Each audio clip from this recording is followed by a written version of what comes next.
newsletter, so if I'm a little preoccupied. Good morning, everyone. On. Hey, good morning. Good morning. Hello there. Friday. Hello. Friday before Thanksgiving. Mm-hmm. Yeah, we are the Proactive Health Collective of Keene. We are. And we are grateful this morning to be here and to be sharing this time together. Yes, So I think we were talking about what we might talk about today, and I think, because Thanksgiving is coming, I think it's a great topic, and I think it really dovetails into health and wellness and our experience that we have while we're here on this planet, and gratitude is a sort of a really great way to access some of our potential. So yes, absolutely. Gratitude.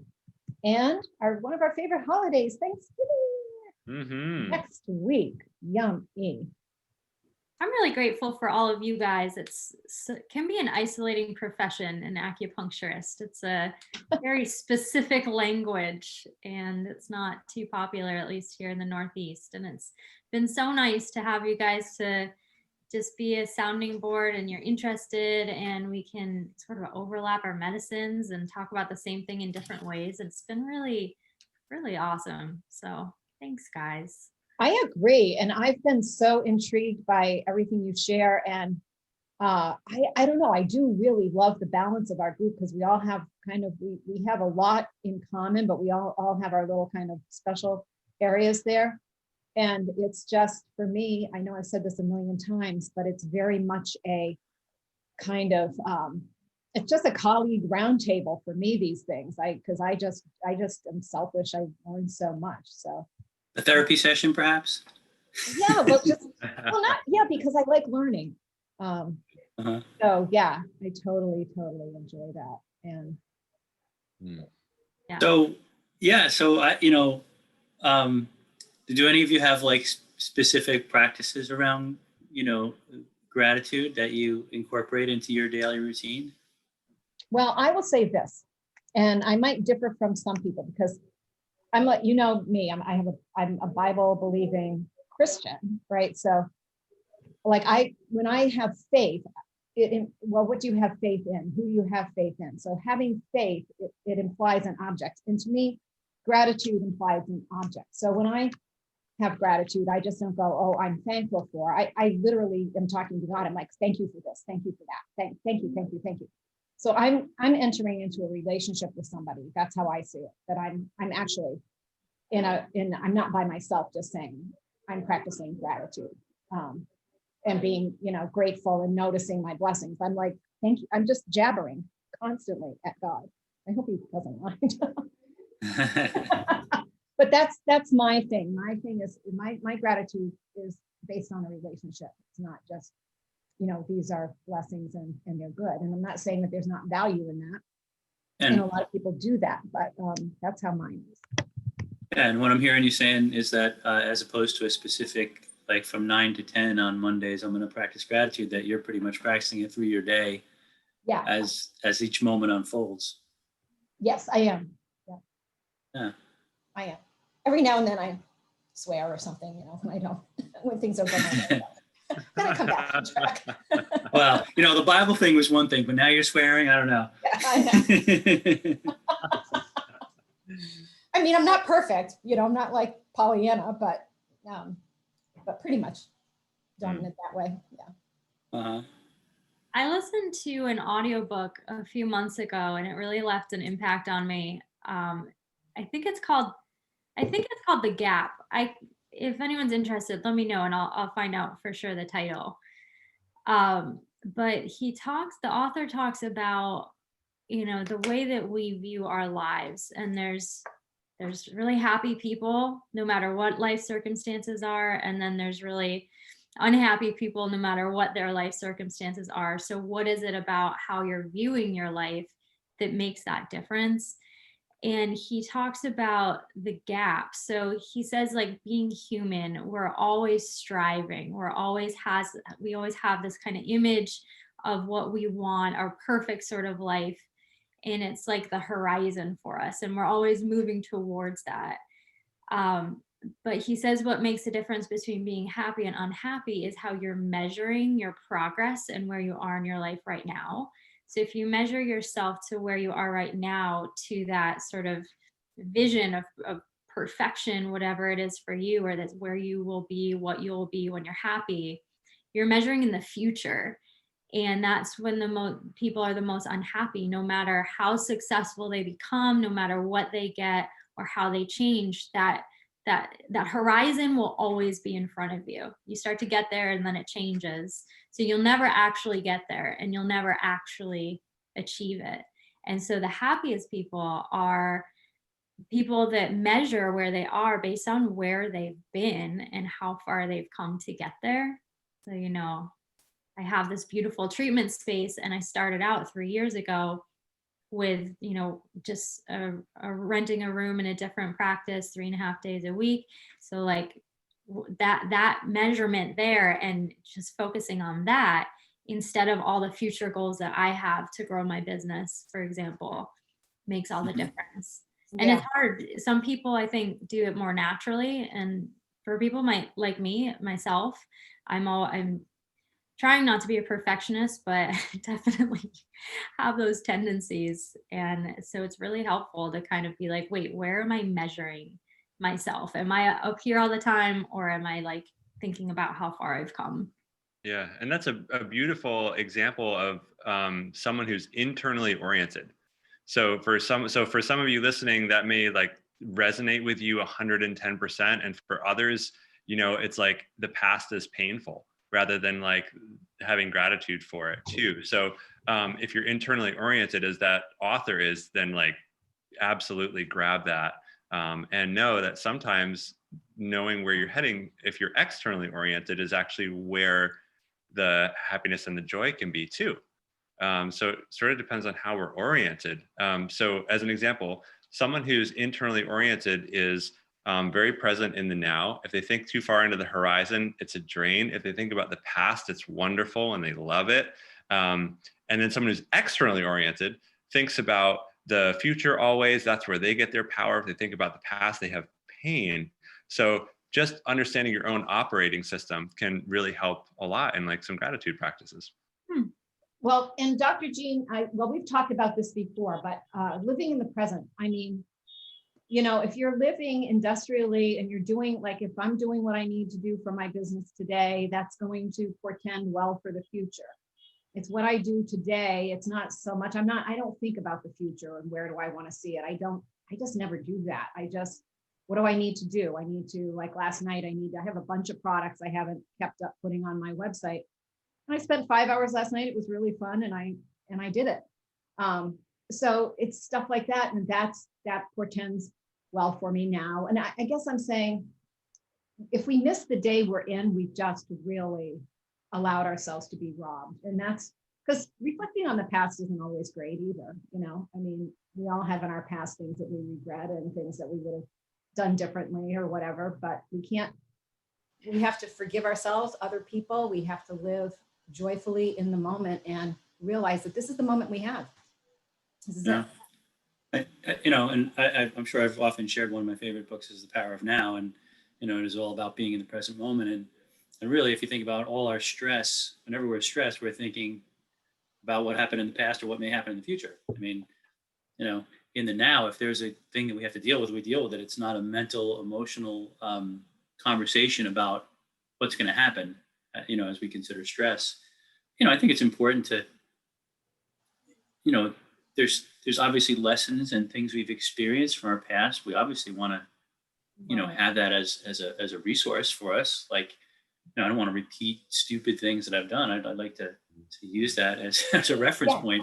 And also, I think there is something to be said for having a vision for where you want to go, for what you want. Because if you don't have a vision, you really, it's like trying to go somewhere, but you have no map to get there. You could be driving in a totally different direction. I think the key is really to be able to kind of fluidly move in and out of, if that vision becomes stress for you, where you're thinking and it becomes like, well, I have this vision. I want to be a millionaire, but because I'm not, my life sucks right now. And I'm going to keep playing that tape in my head. That's destructive, right? Mhm. But if you have that vision, like, okay, I want to become a millionaire. Okay, how am I going to do that? Here are the things I need to put in place, and you do that. But in the process of that, you're actively in the moment. You're not dwelling on what you don't have.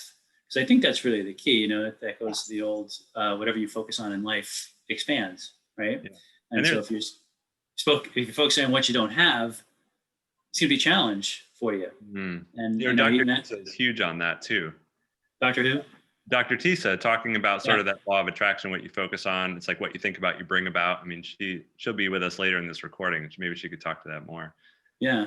I And think also the stoical kind of the Stoics, you know, Marcus Aurelius, and then the Apostle Paul, you know, I know how to abound, I know how to have nothing, I know how to be content with what I have. I know, you know, I know what it's like to have a lot. I know what it's like to be hungry.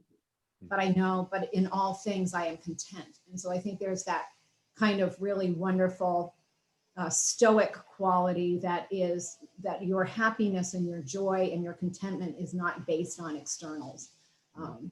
Is really cool. It's a really great gift. Yeah.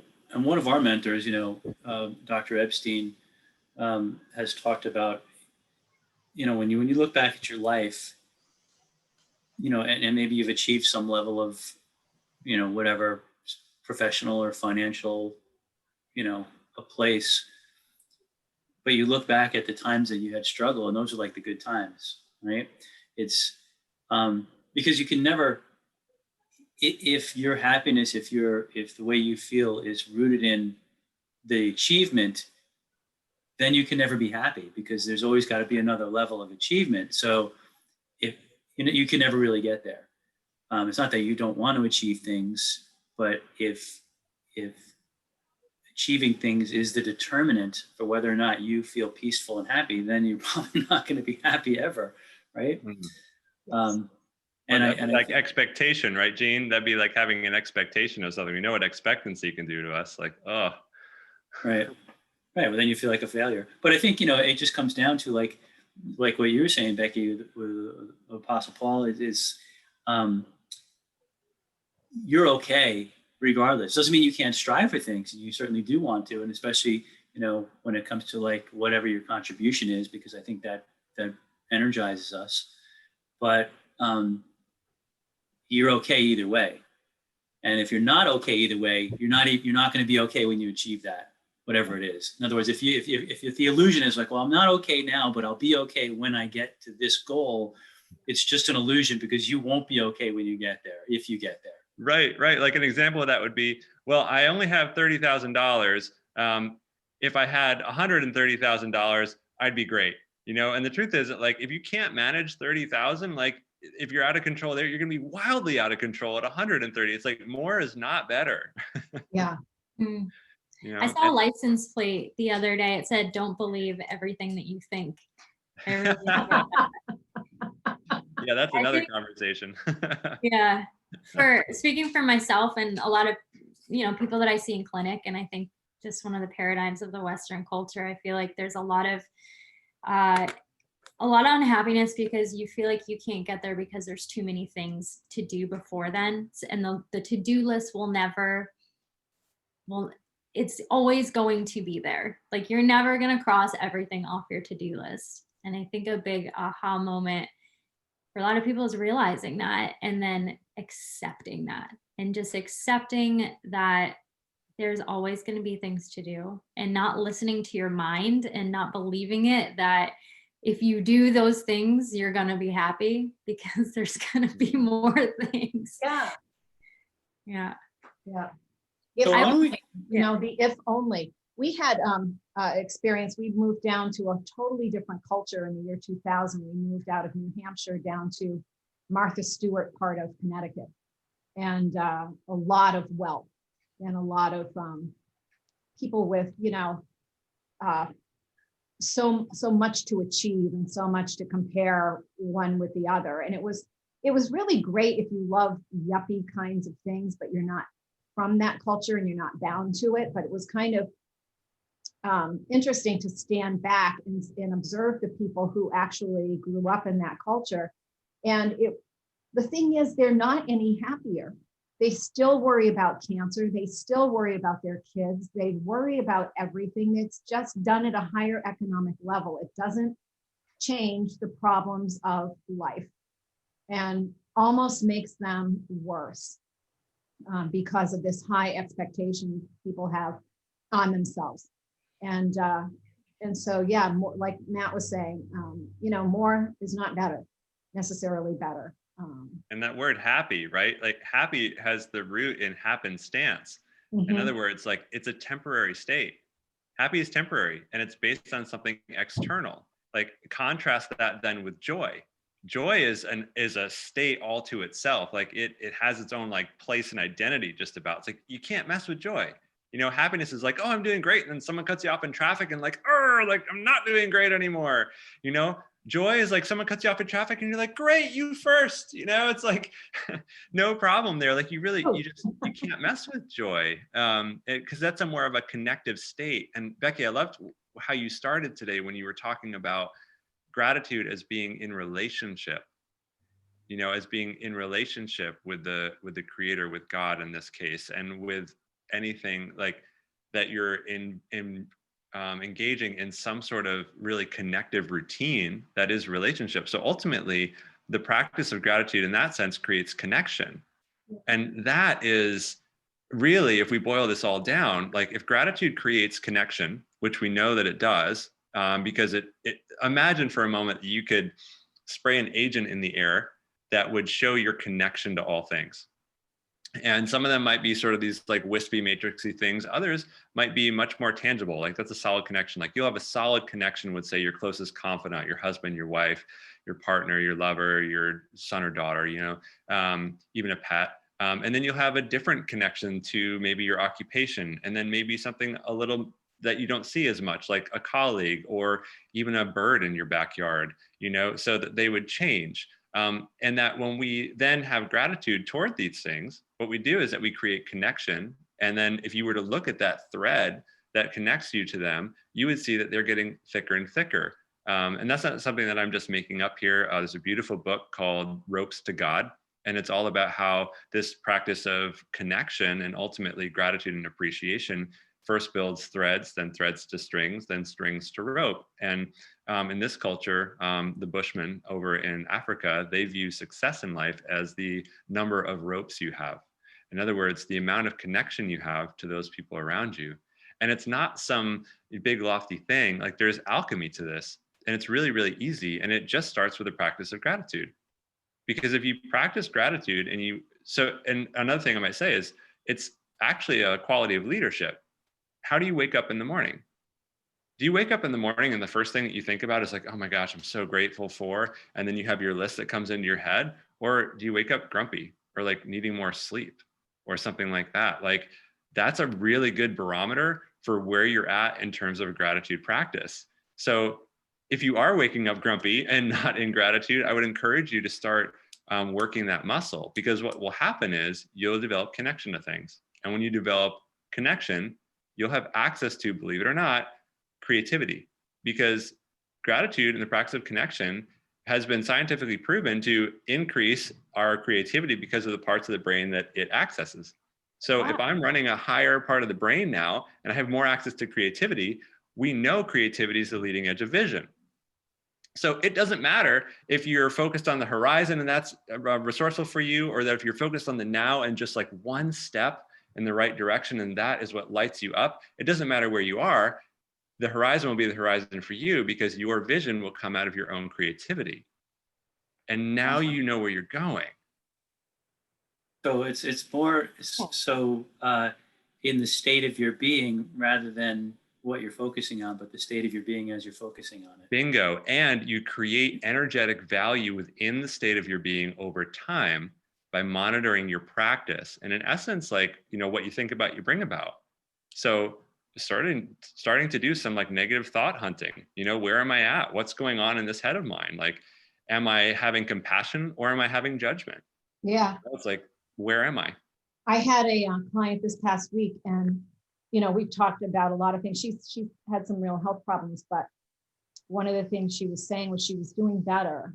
And one of the things she was saying, she's not taking on so much responsibility in her mind for other people in her family. And she said, and I said, and not talking negative to yourself about yourself, right? And she was like, right.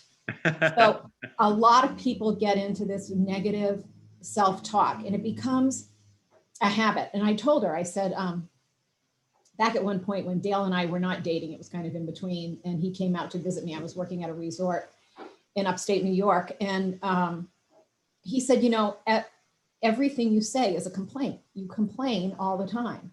And it had become my habit. It had become my habit to complain. And so sometimes people get into thought patterns, and until somebody makes them aware of it, you don't even think about it, right? But then somebody points it out and you're like, oh, wow, that's true. Right. And is it easier to say something nice, or is it easier to trash talk? Which right. one's easier? But so many people get into the habit of putting themselves down. Mm-hmm. That is so defeating. I don't care what's going on in your life. You cannot be berating yourself. If you do something wrong, or you make a mistake, or you've offended somebody, clear it with that person, get things set straight, but forgive yourself, move on. But you can't be constantly putting yourself down. Oh, you're lazy. Oh, you're, Mm-hmm. That's just not helpful. Yep. And change your state. It's like if you change your metabolic, energetic state, you will have different thoughts, feelings, and emotions. Like, is it easier to say good things and always be constructive, positive, or is it easier to trash talk? The vast majority of the people out there find it much easier to trash talk. And the reason is because it doesn't take any energy to do that. It doesn't take any energy to focus on the negative. It doesn't take any energy to put yourself down. But it takes a lot of energy to be able to be constructive and positive and put something out into the world that you would want to see for someone else. It's like, don't put yourself down, treat yourself like you would want to be treated. If, like who would you treat? How would you treat the person you love more than anything? How would you treat like that son or daughter, or that grandchild, or, a best friend who's in need and has nowhere else to turn? How would you treat them? And can you turn that to yourself? And if you do, it will increase your energetic value. And if you increase your energetic value, it will be much easier to have more constructive thought, because the truth is that the frontal cortex, which we call the angel lobes for a reason, because it's where compassion and discernment and love and all these things live up here. But this is the very end of the line for the brain. Like the reptilian brain is down here. So it takes no energy to run this thing. Thank goodness, because it keeps us alive. And just above that, ages 2 to 5, maybe, is where all the judgment and the trash talking exists.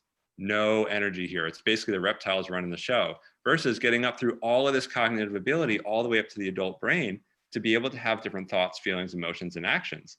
It takes a ton of energy to run it. So it's really easy to trash talk down here in the sandbox. It's not as easy up here. And routines that you put in place to change your state, to be proactive about how you enter your day, are going to have huge ripple effects. Yeah. Yeah. I had an experience, it was from the early 2000s, and I was reading The Power of Now, and I actually read it cover to cover numerous times. So I was in this, I just was really, it just made so much sense to me. And I was driving, you may remember Atlanta, but there'd be 6 or 8 lanes, and I'm driving, and I was out sort of near the left, and somebody had to get to an exit, and they cut me off in a bad way. And I remember just kind of going, I reacted, but I didn't react mentally and emotionally. And I'm from New York, so we're usually like that. And I thought to myself, oh my God, what's wrong with you? But I think having the practice, sort of like Becky was talking about, and instilling that more, it kind of sets you up for when the challenges come, because a lot of people, when it comes to say meditation or something like that, when you're in the throes of the challenge, it's really hard to go there. It's when you don't have the challenges, that you can sort of build a foundation of where you focus your energy and where you focus your thoughts, that then becomes a resource for you later on. But what I'm interested in, maybe exploring here a little bit is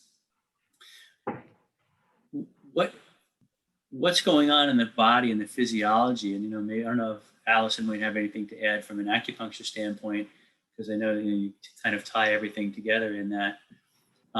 Where we're having negative thoughts, is that bringing down your chi? We know that it certainly changes how your brain operates from what we do. And then there's the idea of like tone and vibration, and what do we, our being and the vibration of where we are, what does that, bring to us, attract to us? Yeah. I was going to say earlier too, I'm glad that Matt brought up the energy, because yeah, it really is all energy. And I think a lot of the time, most of the time, I would argue, we have the energy in our body that we need to be in a higher energy state, to call on the positive things instead of sort of take the easier, more negative way out. But it's just that it's blocked up, and that's like emotions will kind of stagnate the energy. Like frustration is very good at stagnating, anger, sadness will kind of dissipate energy, it won't work as well. So yeah, it's like, how do you get it moving, I think is the right thing. I know when I used to be at I used to work out of the same building as Matt and Tisa practiced, and I would go down for treatment, and I'd be done with my day with patients, but be doing office work. And of course, I'm just chipping away at like the never ending to-do list with all my business goals in mind. And you look at your watch and you're like, I really don't have time to go down for treatment. And this is where it comes in, like, don't believe everything your mind tells you. And I'd go down and I'd sit on the table and I'd get a treatment. And then I was just in a completely different state because my energy had freed up. And you go back and I'm looking at the to-do list and I'm like, yeah, that will take 2 minutes. I can do that now. And this does not need to get done today. It does not need to get done like in the next week.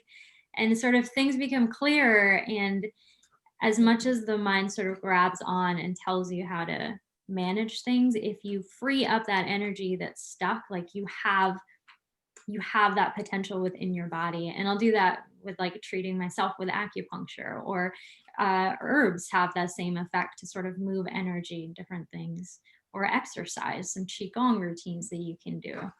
Yeah. But yeah, from an energy standpoint, I'd say that you have it, just you need to access it or move it. So would you say then that there's a definite connection between energy flow and energy blockage in potentially how we direct our thoughts? In other words, if we are having thoughts of gratitude, that's freeing up energy, where if we're having thoughts of lack or something like that, that might be blocking up our energy. Yeah. Oh my gosh, yeah. Absolutely. It goes both ways. Yeah. Awesome. Yeah. Hey, Tisa. Hey, Morning. Tina. Sorry, I'm late. Oh, you're good. Please.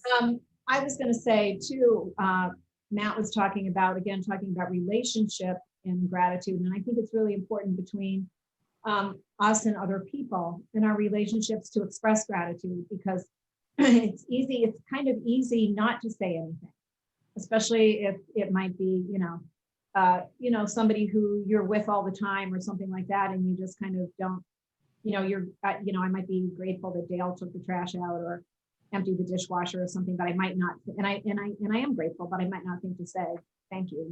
You don't want to make it like, what do you say? Thank you. Not like that, but just to open your mouth and actually express gratitude to others, because everybody needs that affirmation. Everybody really lights up to positive words of affirmation. And, I think that's important too, between ourselves. Yeah, the Haudenosaunee people, they have a practice that they do, and it translates loosely as the words before all else. And really what it is that when you come together in gratitude and thanksgiving. And there's a Thanksgiving address and everything for larger meetings, but it's truly a practice of acknowledgement and connection that happens to set the stage for the space that you and I will share together. And that's something that we even do here before somebody has an adjustment. It's just going up and asking them, like, what's going great in their day? What are they grateful for? That type of a little bit of practice, just to sort of set the tone for being able to receive in that way. Mm-hmm. It's interesting asking that question. Sometimes people aren't really sure because they're in a lower energy state, and they're like, I don't really know. And I was like, well, I'll ask you after the session. And usually they can pop up and be like, oh, this and this. Like it totally changes everything. It's kind of funny. I was like, I'll let you think about it while you're down. And yeah, it's always good to travel with a question, right? Like,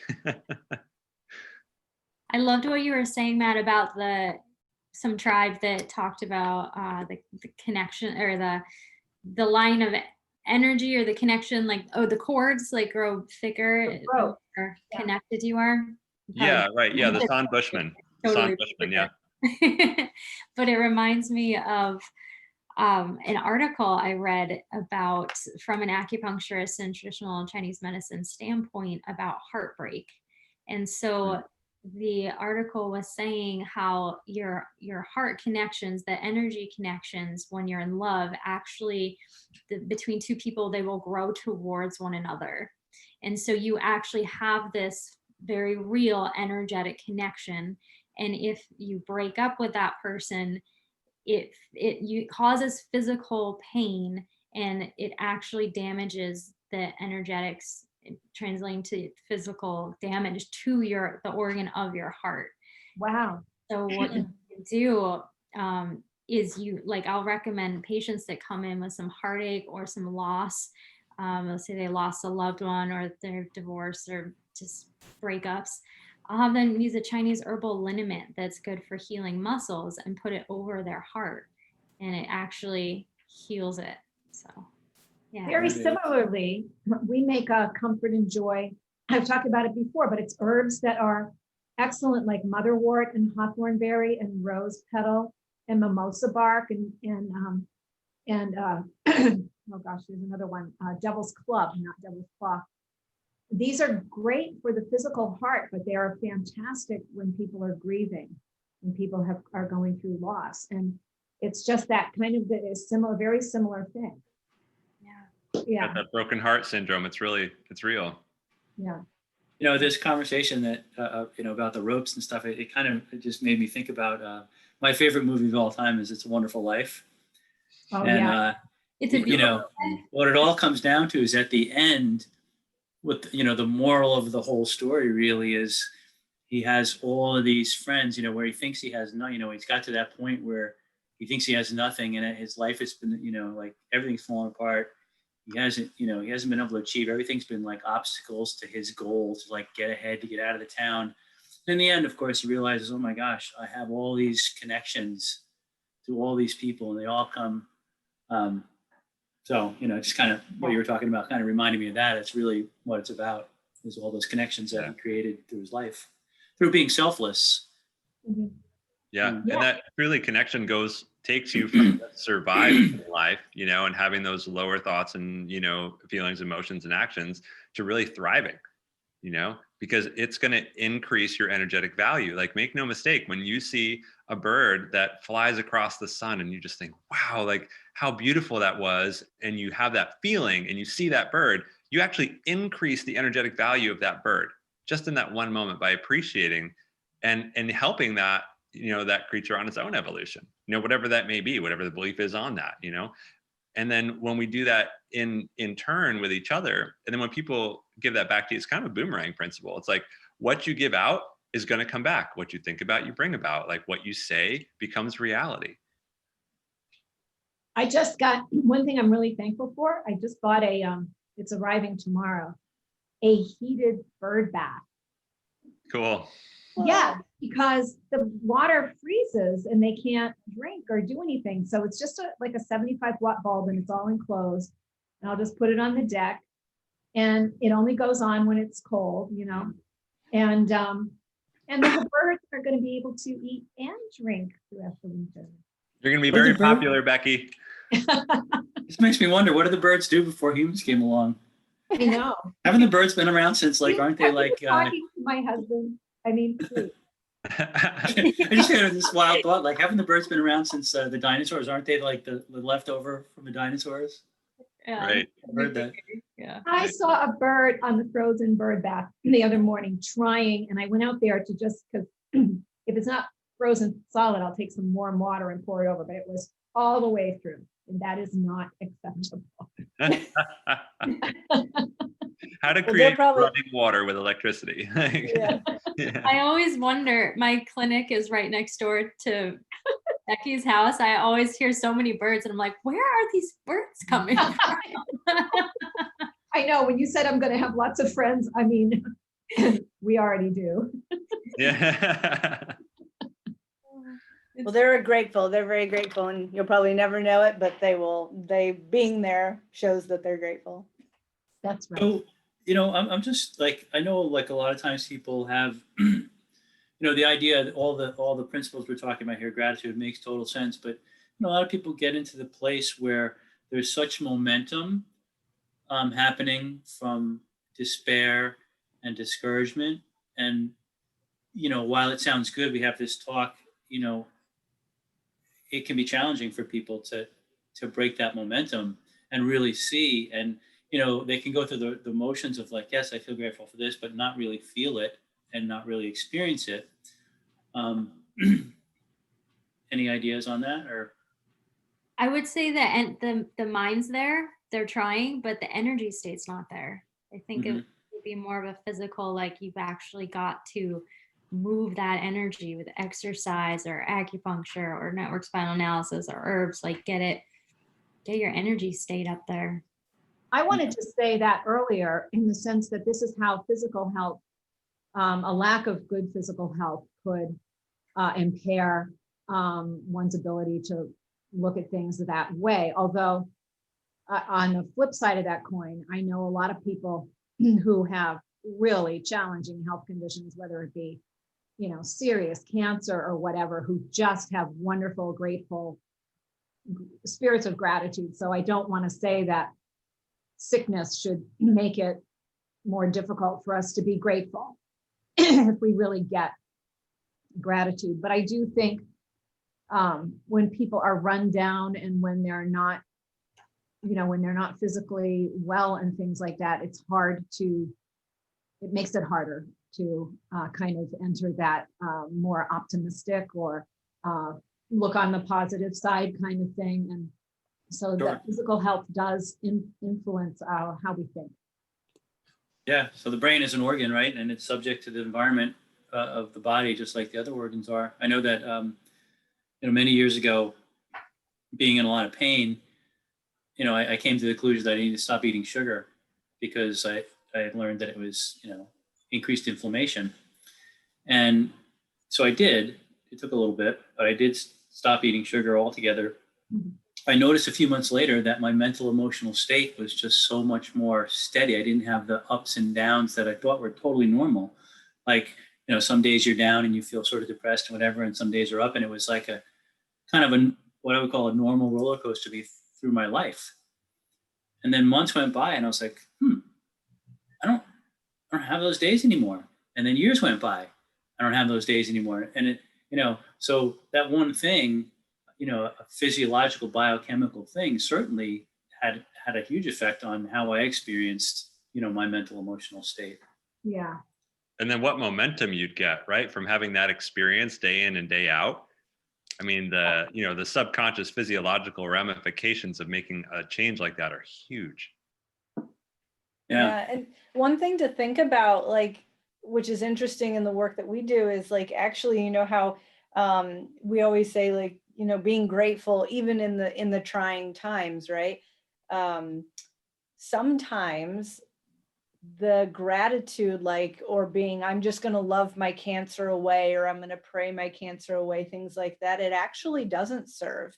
And it could actually be more detrimental and actually upping the energy and getting really mad about it, or like feeling the sense of betrayal of my body, like, how can my body do this to me? I don't understand, I thought I was doing everything right.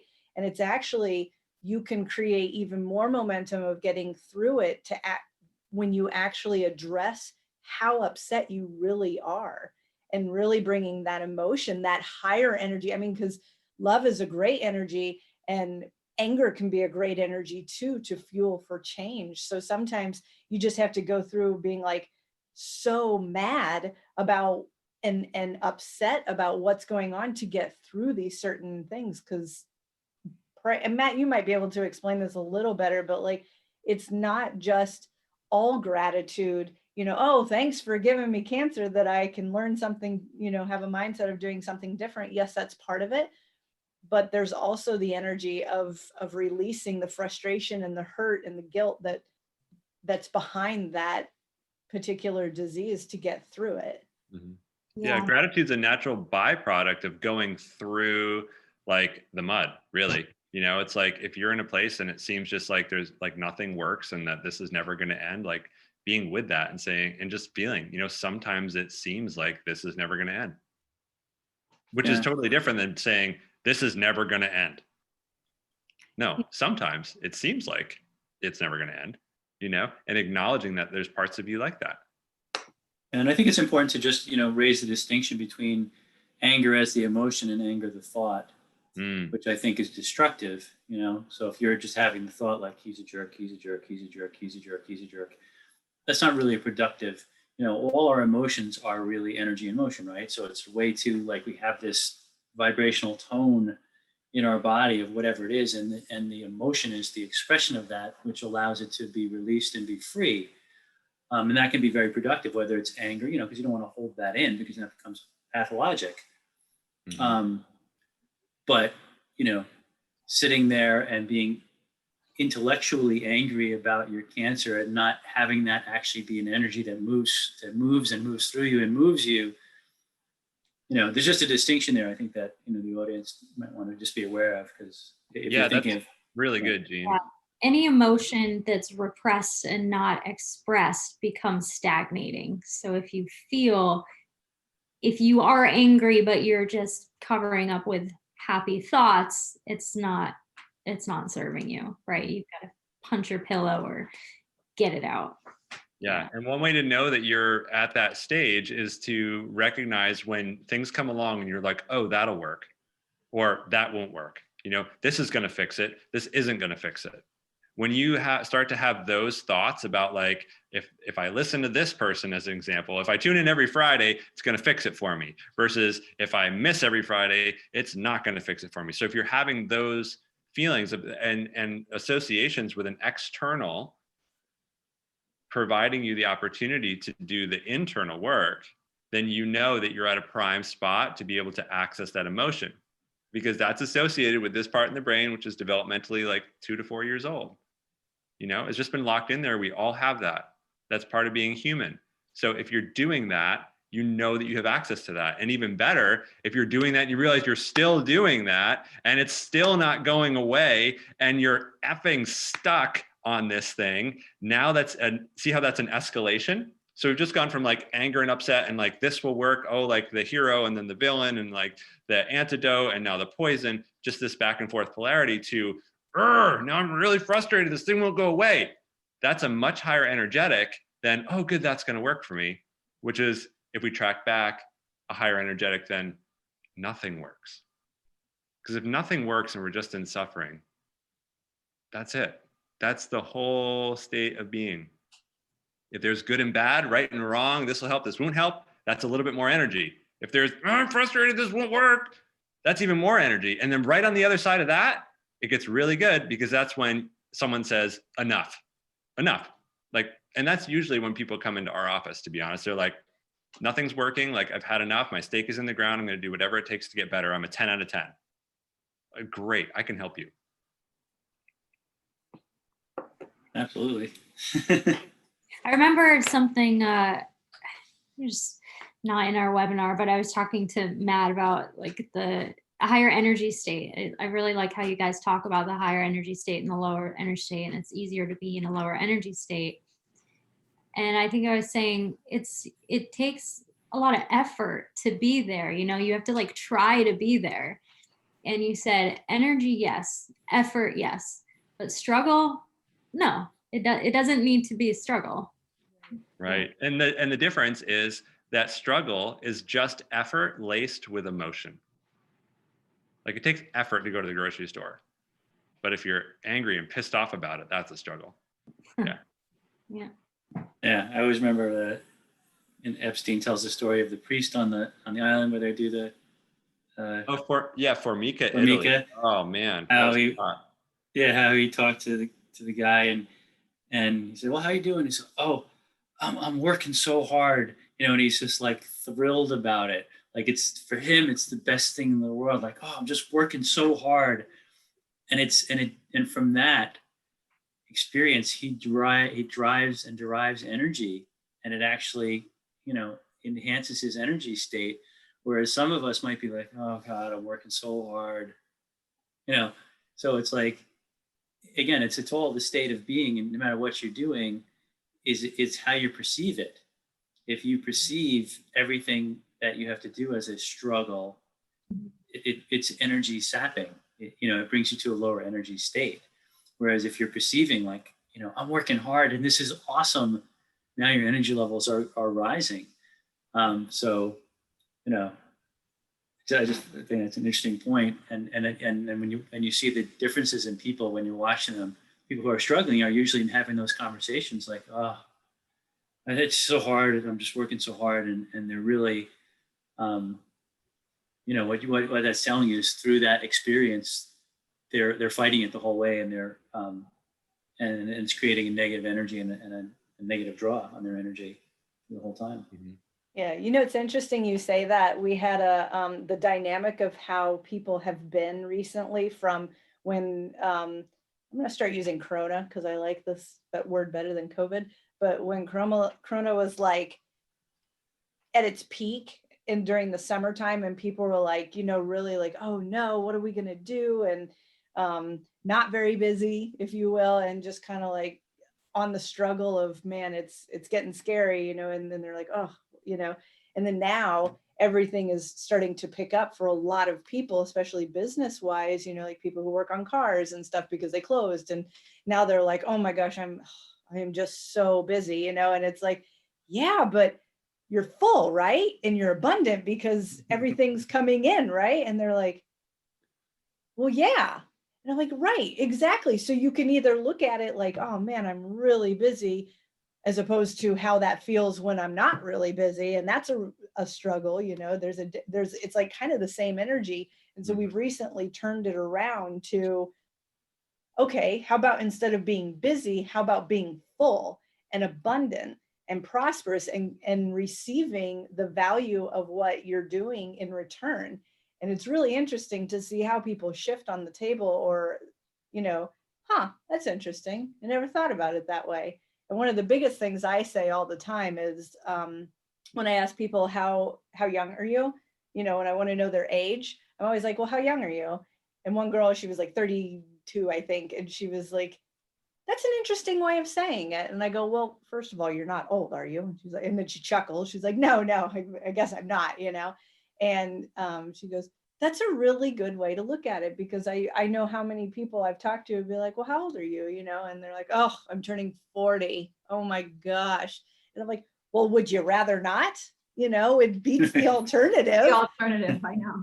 Right? Yeah. Like, I mean, let's look forward to 40 and 50 and 60 and see how many years we can get in the good quality of life. And it changes people's state and how they think about things very quickly. They're like, oh, well, I like that. And I'm like, it's all yours. You can use it. So all your guys, you can use it.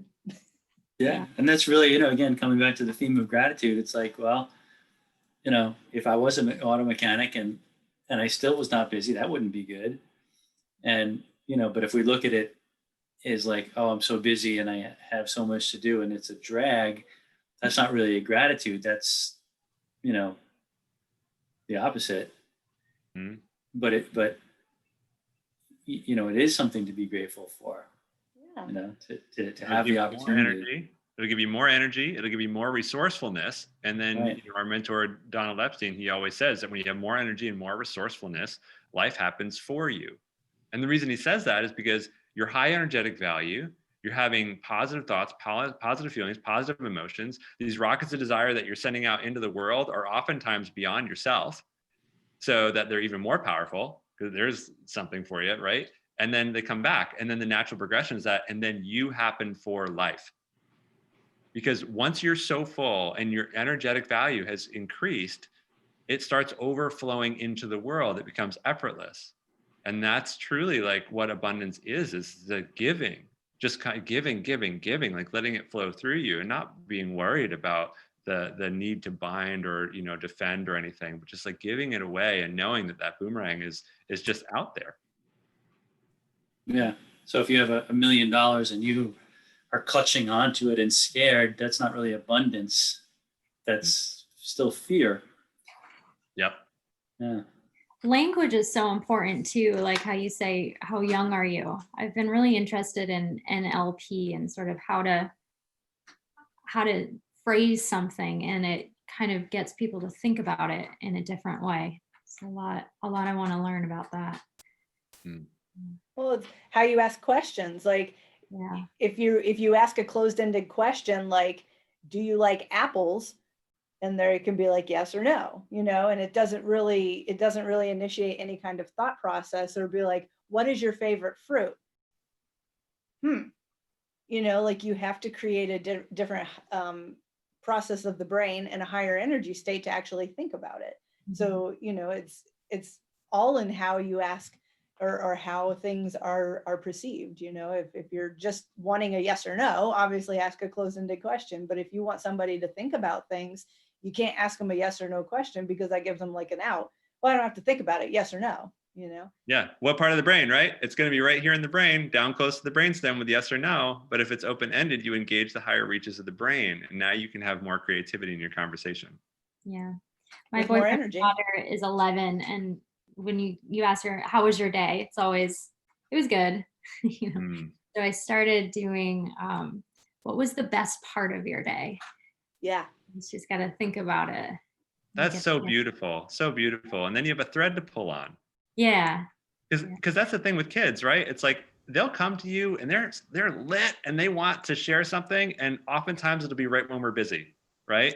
Like, damn, like I got this thing going on right now. Like, not now, you know? And the truth is that goes in there. And then later when you ask them how their day was, they're like, oh, it's fine. You know, because last time when I wanted to tell you something, you didn't want to listen. So it was fine. Versus what was the best part, and then pulling the thread. Like, that's a great antidote, Allison. Yeah. Really powerful. Yeah, we do that with the kids too, because we found out really quickly that, you know, those closed-ended questions like, oh, how was your day? That's the end of the conversation. Like, good. Good. It's done. So, Tell me more. what was your favorite part of your day? Yeah. That's a good thing to do at the if you have Thanksgiving with your friends, even if you're on Zoom this year, or with your family or friends, if you're on Zoom, even just ask those questions and get the spirit of gratitude going. Yeah.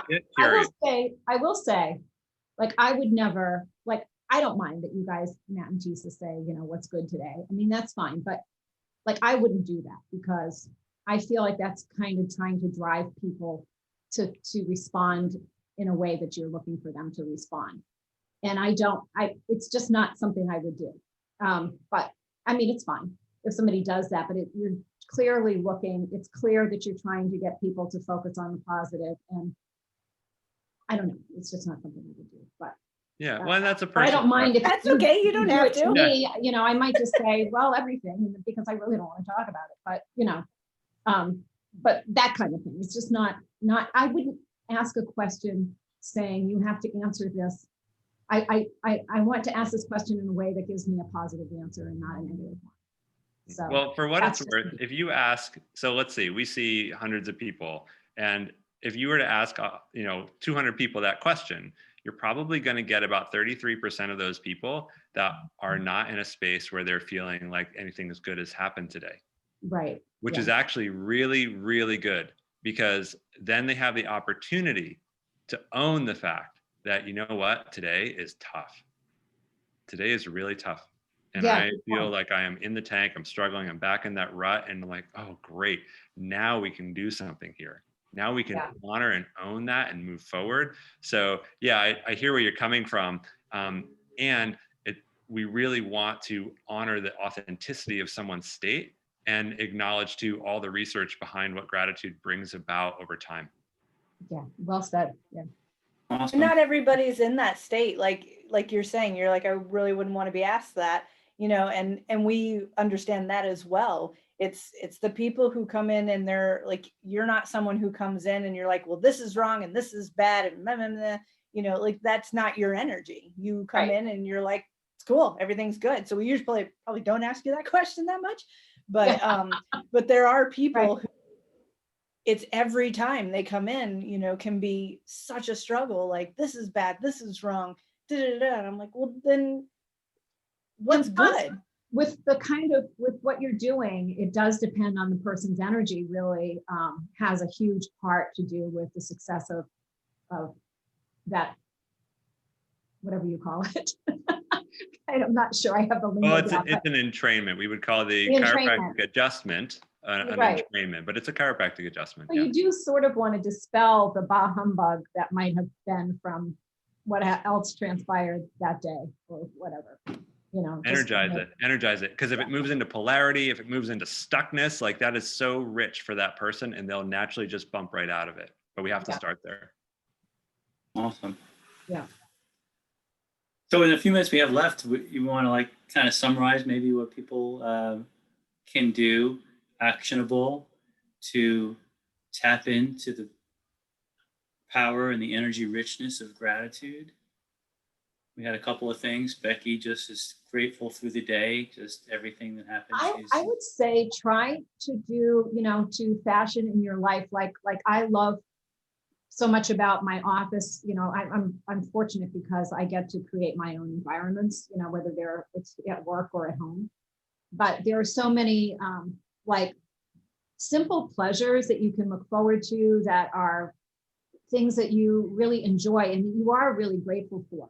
So a lot of us are able to really make changes in our own life, whether it's like, I'm really into this, I like a little bit of apple cider with, top it off on ice with seltzer and a dash of vanilla. And I just enjoy that, right? So, I mean, these are simple things, something simple that you like a heated bird bath or feeding birds, or I would say try to really make the most of the things you enjoy in life and do it every day and don't miss out. And don't rob yourself of that because it goes a long way. It really does in dealing with all the other stuff. I find. Yeah. Awesome.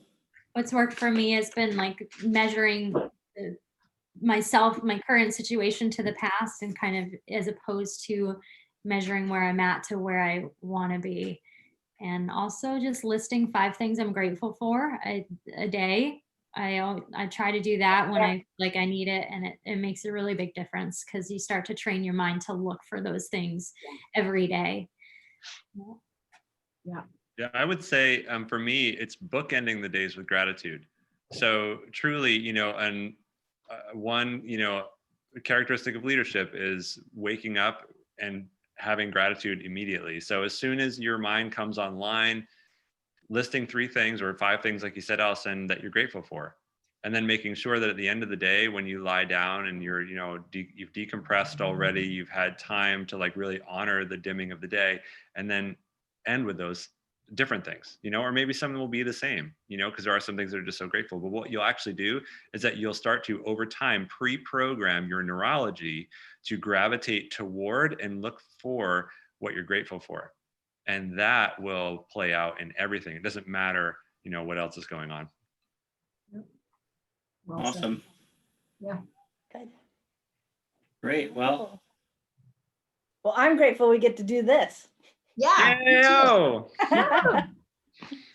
Well, happy Thanksgiving, everybody. Yeah, Mm. we'll have a good one. There. yes, enjoy your gratitude this next week and the next week and all weeks.